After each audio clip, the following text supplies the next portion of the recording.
So you guys may not know this, but I watch some of your YouTube channels through my comments. Basically, that helps me find some things that you guys may be looking for, or certain type of content you may be looking for. And you commented on my video, so there may just be an actual comment there. That helps me determine what route I want to go for my videos. So you may have noticed lately that I've been making a lot of videos in this series for some helpful tips on how to catch bass, because like I mentioned, there's a lot of people that do not know all the ins and outs of fishing for bass. So what that does is allow me the opportunity to then maybe share something that I learned throughout my days and hours and weeks and months and years of fishing, that may be able to help someone actually go out and catch a fish. But what I am finding out though is that there are some tips and techniques. There's a bit more of a disconnect maybe than I had originally thought when it comes to telling someone about how to catch fish the way that I fish versus how you may initially learn how to fish. So meaning, for example, that some people fish with live bait. They fish with like worms that you go get from Walmart or like 7-Eleven. They'll fish with night crawlers. They fish with chicken liver.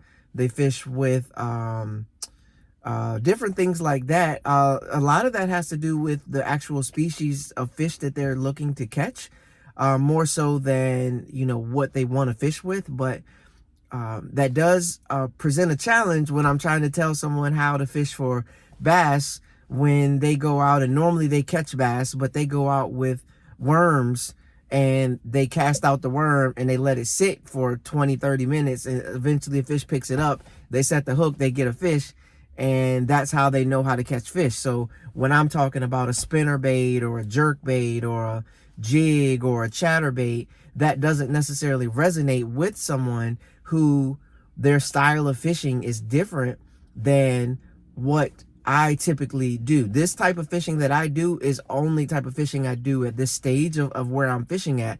But when I started fishing a different way than what I do now. It's just preference. I wanted to get into tournament fishing.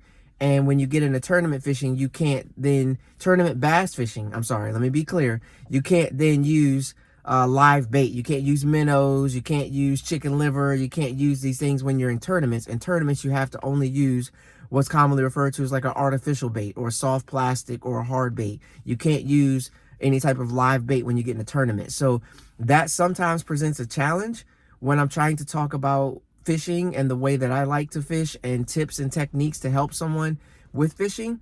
So I felt it best to make a video to kind of just address that. That way, for anyone that's watching my videos that's like, man, you got some great tips, but I just want to put a worm on here and I'm gonna go catch something. And honestly, some of the people I know that fish that way, they like to tell me that they can outfish me. So it's hard to talk to them, because they know if they go out and they throw their worm or they throw whatever they throw, they know they're gonna wear them out. And I agree.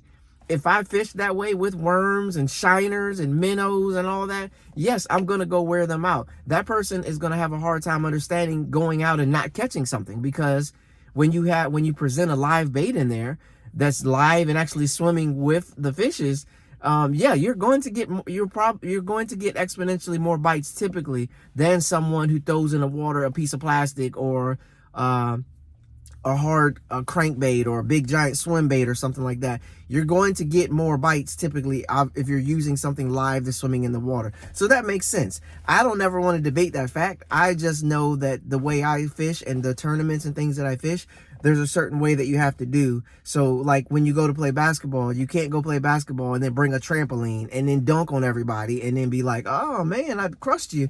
You can't do that. Okay. So I try to share some tips for people that want to get into fishing with the artificial lures, tournament fishing, being a co-angler. That's a big thing that I did for a while for co-angler tips, how to fish from the back of the boat with someone else in the front of the boat fishing, not as a team and you're in a competition.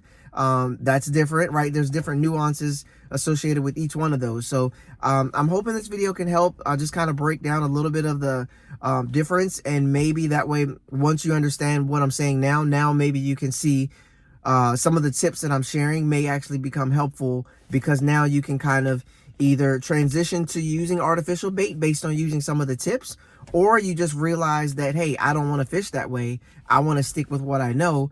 I don't plan on fishing tournaments, so I'm just going to go out and continue to catch fish the way I catch fish. And that makes sense. That I 100% understand that, and that makes total sense. By all means, go out and do that. I won't be sharing tips on that type of bait, that fishing, because there's a ton of channels out here that can help you with that. And honestly, it's not something I do on a regular basis, so I don't feel like it's something that I'm going to have some tips that somebody's not going to have on that. There's a ton of guys out there that fish for that. They fish for giant catfish, they fish for bass, they fish for trout, they fish for all these things, and they have techniques, proven techniques that are successful for them, and they can help you with that. But when over here, I got some tips that I want to share that may help someone catch a bass on artificial lures. So jigs, spinner baits, chatterbaits, crankbaits, treble hook baits, single hook baits, Texas rig, wacky rig, things like that. Ways to rig baits, techniques for fishing baits, things like that are things that I can help you guys with on this channel at this time. Now, I am working on another channel, and I have videos on that. That's more of a reaction channel. So that channel is where I'm actually telling people, I'm reacting to different current events. For example, Travis Hunter, Colorado Buffs, players declaring for the draft, Wimbiana shooting 9 3-pointers in a game, and he's like 7'10" and he's shooting 9 3-pointers.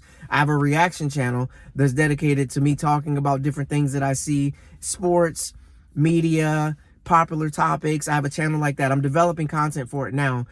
So if you guys want to follow me on that channel and get that type of content, click on, I'll have it in the pop up on here somewhere. You can follow me on that channel. You can subscribe to that and start watching some of those videos, and I'll see you guys over there on that channel. But if you do continue to enjoy the fishing content, I will continue to make fishing content on this channel, of course, sharing some tips and tricks that can hopefully help out people. I have a lot of stuff on here: kayak fishing, bass fishing, boat fishing, non-boat fishing, bank fishing, winter fishing, spring fishing, all these different tips, techniques, seasons, times, things like that, how to locate fish, what to do when you locate fish. Do you need to slow down? Do you need to cover water? Do you need to fan cast? I have a lot of different tips and techniques that I share on this channel that may hopefully help someone be able to land another bass or two. So thank you for watching. I do appreciate it. And like I said, if you guys want to check out that other content, follow me over to the other channel, subscribe, and turn on the notification for that so you can check out that one. If not, I got another video that's going to pop up here as well for this channel. That's probably a technique or tip video. So check that out, and maybe something that I say can help you out with that. But thank you for watching. I appreciate it. All my Bass and Furious friends, I'll catch you guys on the next one. Peace.